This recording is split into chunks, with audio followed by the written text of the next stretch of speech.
जानते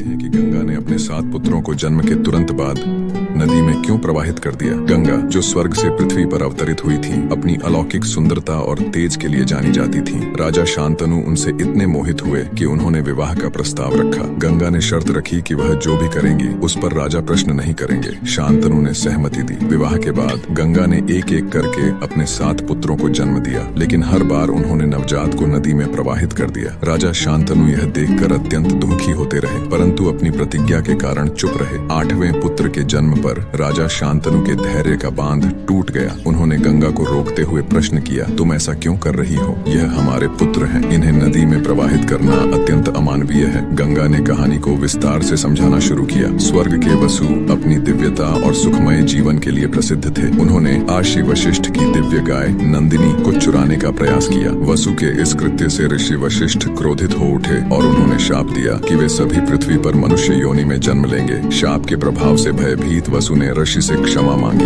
वशिष्ठ ने उनकी प्रार्थना स्वीकार की, लेकिन कहा कि शाप को पूरी तरह समाप्त नहीं किया जा सकता। उन्होंने वसु को आश्वासन दिया कि उनमें से 7 जल्दी ही अपने कर्मों से मुक्त हो जाएंगे, परंतु मुख्य अपराधी जिसने नंदिनी को चुराने का षड्यंत्र रचा था, उसे लंबे समय तक पृथ्वी पर रहना होगा। वसु ने गंगा से प्रार्थना की कि वह उनकी माता बने और उन्हें इस शाप से मुक्ति दिलाएं। गंगा ने उनकी प्रार्थना स्वीकार कर ली। यही कारण था कि उन्होंने 7 पुत्रों को जन्म देकर तुरंत नदी में प्रवाहित कर दिया, ताकि वे अपने शाप से मुक्त हो सकें। आखिरी पुत्र, जो सबसे बड़ा अपराधी था, उसे गंगा ने जीवित रखा। गंगा ने शांतनु से कहा, यह पुत्र सबसे विशेष है। यह पृथ्वी पर धर्म, त्याग और शौर्य का प्रतीक बनेगा। इसका नाम देवव्रत है, जो आगे चलकर भीष्म पितामह के नाम से प्रसिद्ध हुआ।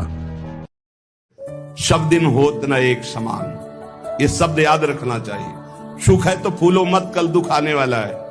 शरीर स्वस्थ है तो अभिमान मत करो, कल कोई रोग आ जाएगा।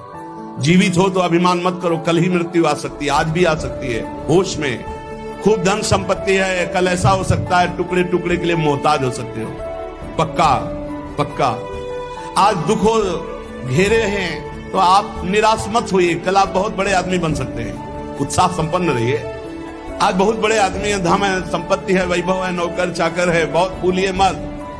हो सकता है ऐसा समय आ जाए कि तुम्हें किसी की नौकरी करनी पड़े अपनी पेट भरने के लिए। समय बहुत विचित्र है, पलटने में देर नहीं लगती, पलटने में देर नहीं लगती।